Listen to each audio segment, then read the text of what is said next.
नमस्कार, good morning everyone. स्वागत है आपका गौरव ज्ञान एकेडमी पर। आज है 30 जुलाई एंड वेडनेसडे। तो स्टार्ट करते हैं आज के करंट अफेयर। उससे पहले ज्ञानवीरों आपसे कहना चाहूँगी कि अगर आप चैनल पर नए हैं तो प्लीज़ चैनल को सब्सक्राइब करिए, लाइक और शेयर भी करिए।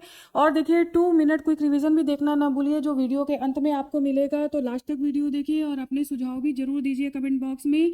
जो भी आपके सुझाव होंगे मैं ज़रूर रिप्लाई करूँगी।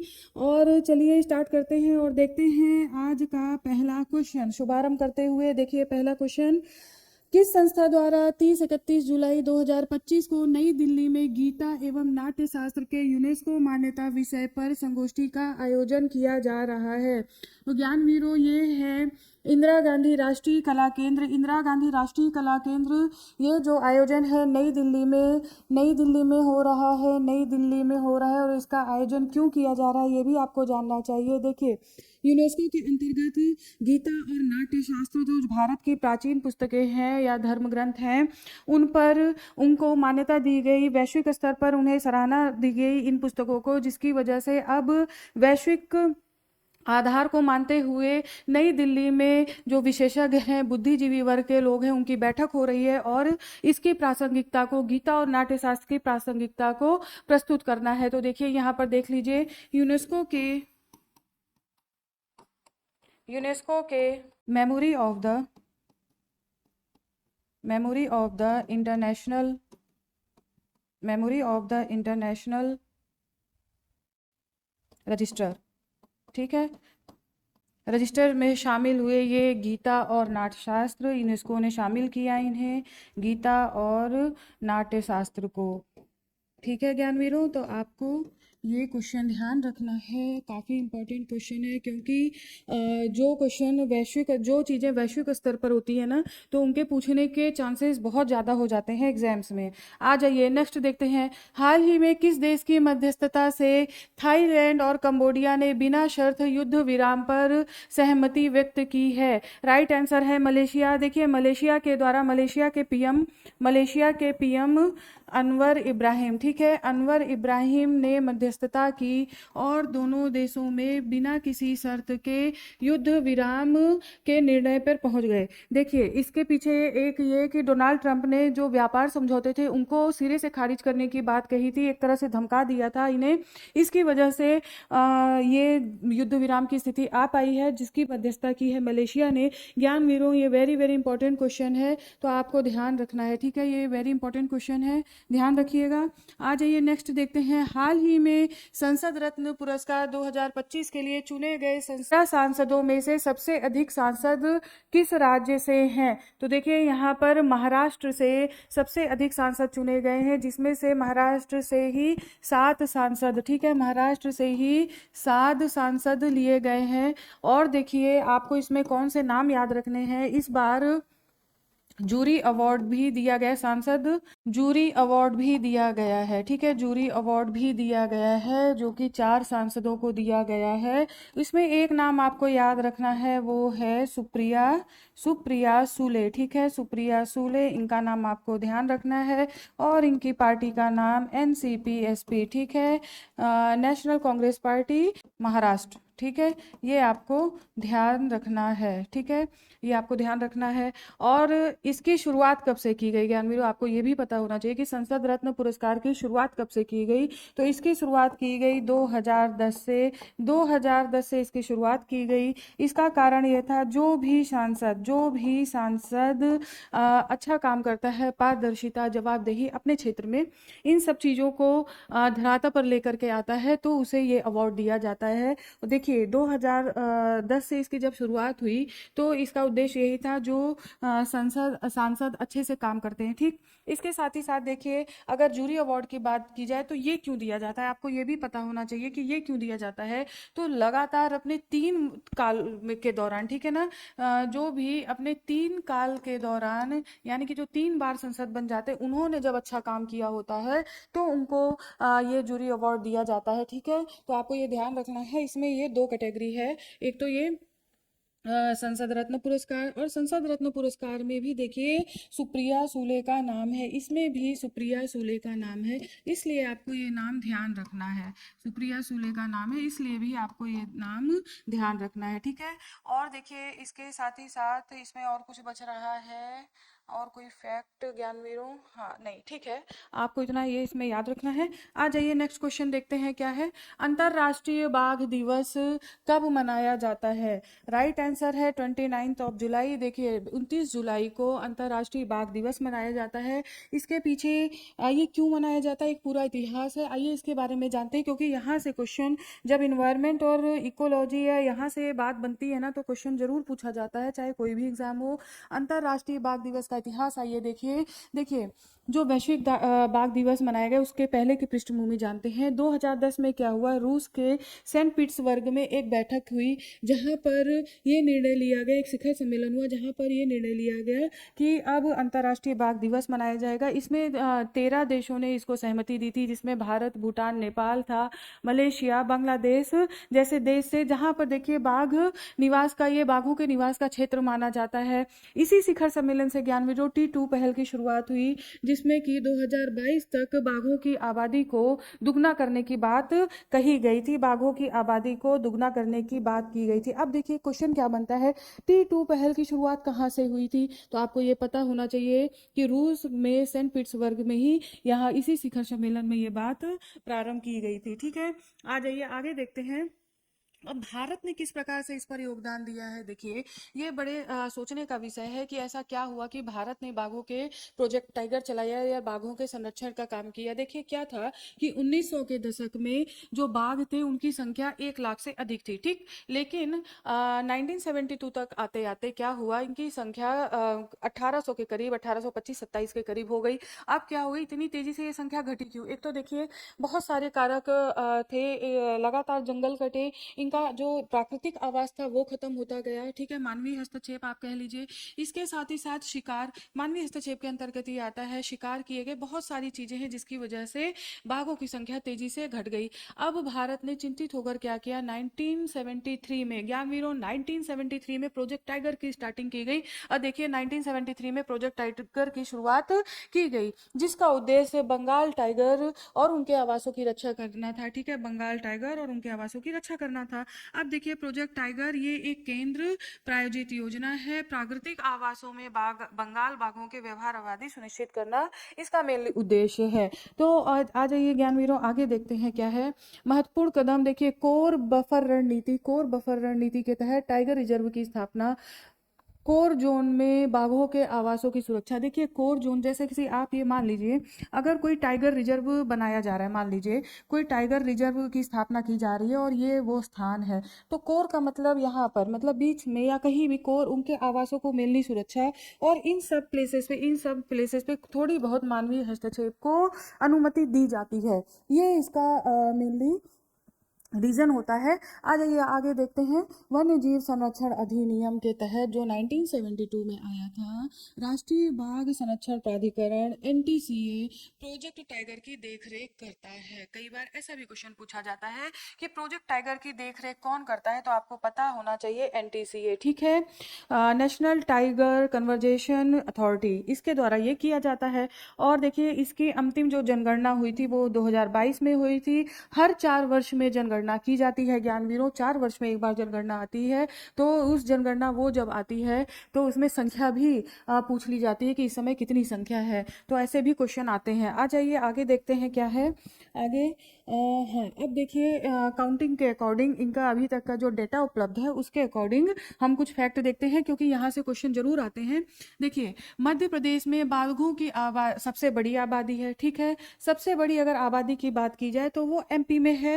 MP के बाद है आपका कर्नाटक और उत्तराखंड, ठीक है, कर्नाटक और उत्तराखंड। और अगर आप 4 याद कर सकते हैं तो सबसे अच्छी बात है महाराष्ट्र, ठीक है, महाराष्ट्र, तो आपको ये ध्यान रखना है। आ जाइए नेक्स्ट देखते हैं। सबसे अधिक बाघ संख्या वाले अगर रिजर्व कार्बेट की बात की जाए तो वो उत्तराखंड में है, अगर कार्बेट की बात की जाए, रिजर्व की बात की जाए तो वो उत्तराखंड में है।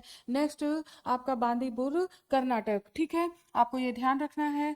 और नेक्स्ट आ जाइए नागार्जुन श्री शैलम टाइगर रिजर्व आंध्र प्रदेश का है। ये भारत का सबसे बड़ा बाघ रिजर्व है। ये क्वेश्चन विज्ञानवीरों एग्जाम में पूछा जा चुका है। आ जाइए नेक्स्ट देखते हैं।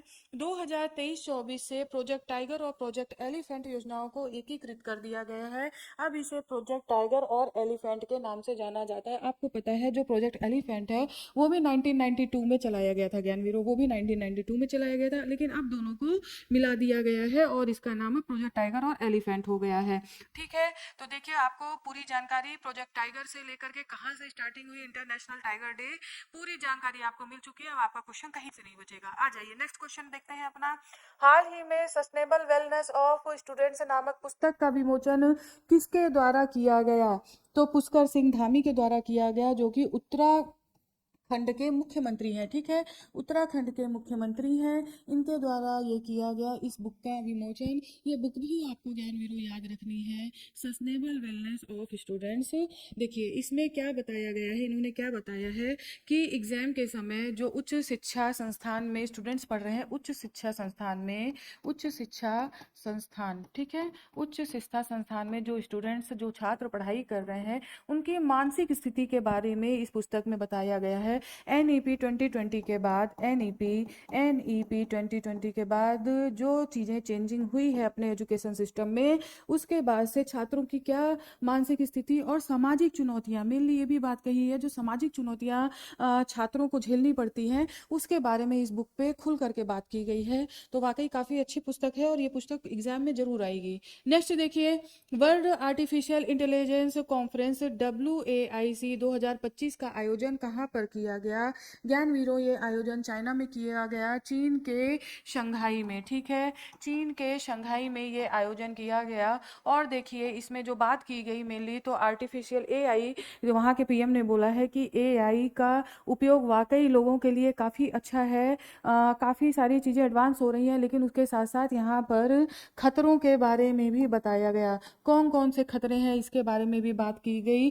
AI पर जिनको नोबेल पुरस्कार भी मिल चुका है, उन्होंने कहा कि ये एक बाघ के बच्चे को पालने जैसा है, जो बड़ा होकर अपने ही मालिक को खा लेता है। तो देखिए जिसको नोबेल मिला है AI पर, उसने अगर ऐसी बात की है तो वाकई, क्योंकि ये कई लोगों को बेरोजगार कर रहा है, नौकरियां जा रही हैं। इसके साथ ही साथ देखिए यहाँ पर क्या हुआ कि रोबोट्स के द्वारा, AI जो रोबोट्स हैं उनके द्वारा बॉक्सिंग की गई, डांसिंग की गई, तो लोग आश्चर्यचकित थे कि इनके अंदर कितनी क्षमता मानव के द्वारा डेवलप की जा रही है। तो कहीं ये मानवीय जाति के लिए या मानव जाति के लिए ही खतरा ना कर दे AI सिस्टम। तो देखिए बहुत सारी हॉलीवुड्स की मूवी भी ऐसे बन चुकी है कि रोबोट्स धरती के लिए किस तरह से घातक हो जाते हैं।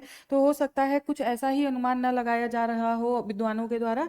तो देखिए ये टोटल मिला के ये आयोजन चाइना में हुआ है, तो आपको ये ध्यान रखना है। आ जाइए नेक्स्ट क्वेश्चन देखते हैं। हाल ही में किस कंपनी ने आंध्र प्रदेश सरकार के साथ पर्यटन को बढ़ावा देने के लिए सहयोग किया है? ज्ञानवीरों तो राइट आंसर है मास्टर कार्ड। ठीक है, मास्टर कार्ड। देखिए आंध्र प्रदेश सरकार के द्वारा या चंद्रबाबू नायडू, सीएम चंद्रबाबू नायडू ने वैश्विक पटल पर आंध्र प्रदेश को पर्यटन क्षेत्र में स्थान दिलाने के लिए ये समझौता किया है। ठीक है, वैश्विक स्तर पर बात की जा रही है।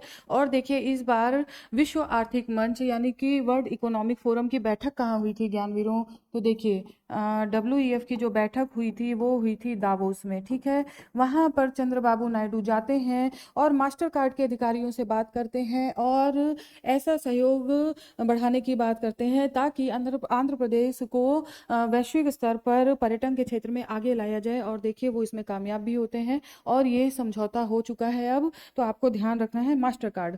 आ जाइए नेक्स्ट क्वेश्चन देखते हैं। 17वें अंतर्राष्ट्रीय रक्षा उद्योग मेला 2025 में किस देश ने विश्व का सबसे शक्तिशाली और गैर परमाणु बम गजैब का अनावरण किया है?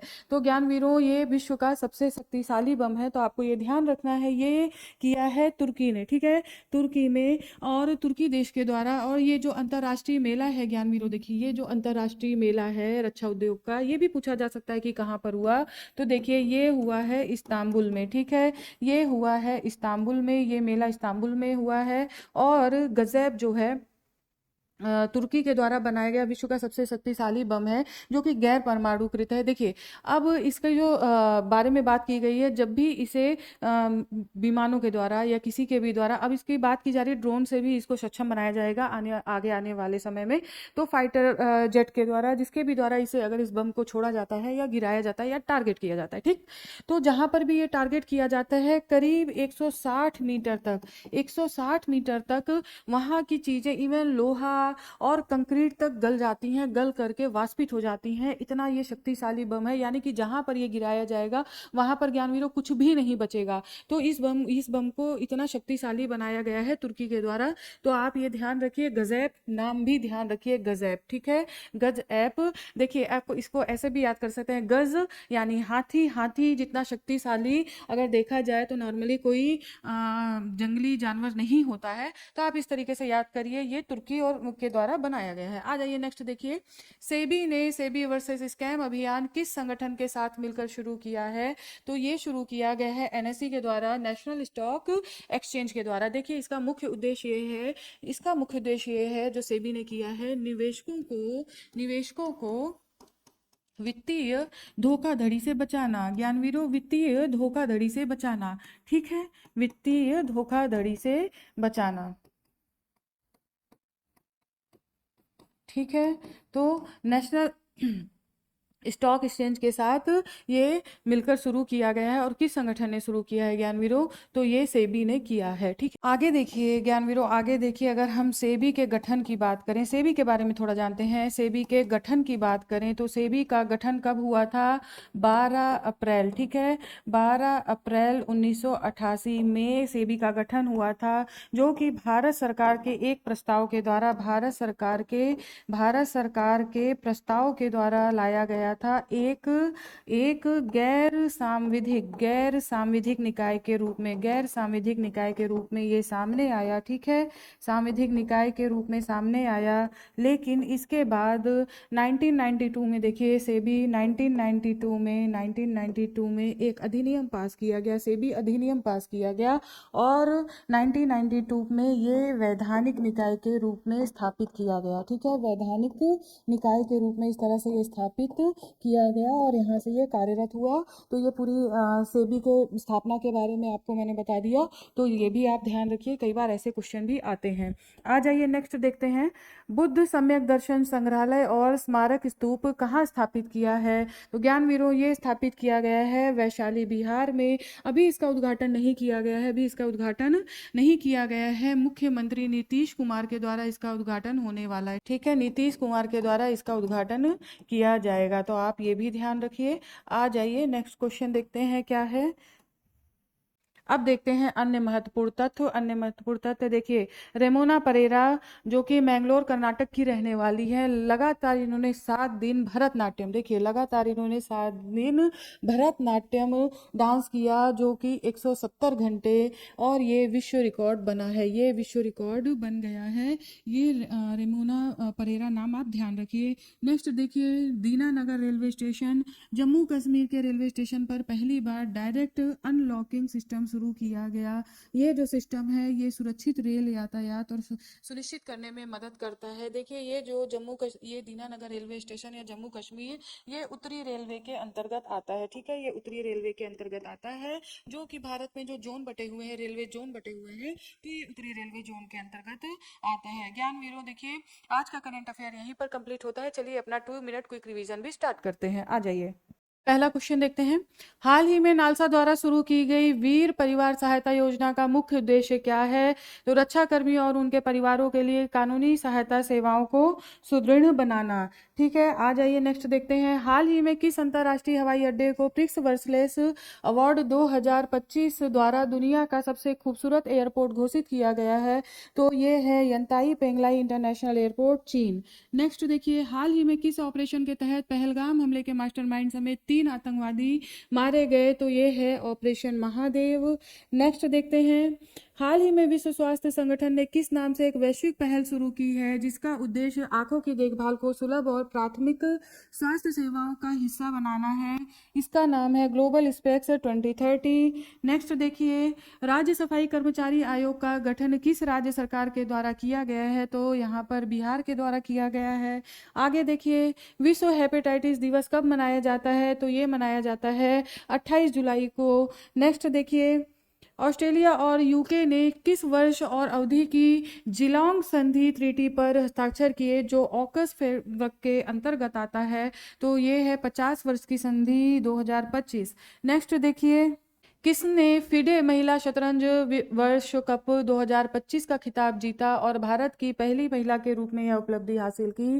तो ज्ञानवीरो दिव्या देशमुख बताया जाता है। जब इन्होंने एंट्री की, अंडरडॉग के रूप में इनका नाम लिया जा रहा था, तो लेकिन इन्होंने अपने धैर्य से विश्व चैंपियन ये बन गई। तो कभी भी किसी को ना डिमोटिवेट नहीं करना चाहिए, कुछ नहीं पता कौन क्या करेगा। देखिए, जो दिव्या देशमुख है वो महाराष्ट्र की रहने वाली हैं, तो ये ध्यान रखिए। आ जाइए नेक्स्ट देखते हैं, निम्न में से किस देश में सितंबर 2025 में बशर अल असद शासन के पतन के बाद पहली बार संसदीय चुनाव होने जा रहे हैं? तो ये सीरिया। नेक्स्ट देखिए, महिला एवं बाल विकास मंत्रालय के जून 2025 के पोषण ट्रैकर के अनुसार बौनेपन से सबसे अधिक प्रभावित जिला कौन सा है? तो सबसे अधिक प्रभावित जिला है नंदुरबार महाराष्ट्र, सेकंड नंबर पर है पश्चिम सिंहभूम और थर्ड नंबर पर चित्रकूट उत्तर प्रदेश। अगर बौने बच्चे वाले सबसे अधिक जिले की बात की जाए तो वो उत्तर प्रदेश में है, सेकंड नंबर पर एमपी। कुपोषण वाला जिला अगर बात की जाए तो सबसे ज़्यादा धार एमपी और सेकंड नंबर पर है बीजापुर जो कि छत्तीसगढ़ में है।